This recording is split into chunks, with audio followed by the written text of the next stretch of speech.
Matryoshka. Nous autres civilisations, nous savons maintenant que nous sommes mortels. Voilà le texte de Valéry, en effet, qu'il a publié à la fin de la Première Guerre mondiale. Alors pourquoi est-ce que Catherine Clément dit qu'il s'est gouré? Eh bien parce que dans ce très joli texte, La crise de l'esprit, il explique comment, même lorsque la guerre se termine, eh bien subsistent certaines crises, celle du savoir, celle de la science, celle de l'esprit qui reste en danger. Mais ce que dit Catherine Clément, c'est qu'aujourd'hui, la preuve, eh bien, on est toujours là et qu'on se relève de tout. Alors, pour continuer à développer nos intelligences de demain, il faut continuer à s'inspirer de celles du passé. Il y a donc celle de Paul Valéry, mais il y a aussi celle de Henry Kissinger qui est chère à Catherine Clément parce que le grand stratège de la guerre froide cherche encore aujourd'hui, alors qu'il est très âgé, à construire un processus de paix dans le contexte actuel. Et ça, Catherine Clément, eh bien ça l'inspire toujours. Je voudrais transmettre la paix, ou la fin de la guerre, ou le fait que même dans la guerre, il y a des processus de paix. On peut sauver sa peau,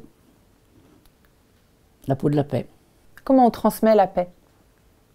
D'abord en affirmant qu'elle existe et en dépiotant ses procédés. Alors, dites-nous un petit peu, penser la paix, pour vous, ça passe par quel chemin? De tout petits chemins, des chemins de traverse. C'est des petits pas de rien du tout. Ça procède par millimètre carré à peu près. C'est tout petit. C'est tout petit, c'est pas des grandes déclarations. Alors, qu'est-ce que vous dites par exemple à vos enfants, à vos petits-enfants sur ces petits millimètres-là? Qu'il faut pouvoir penser la paix en permanence. Il faut penser que la paix existe.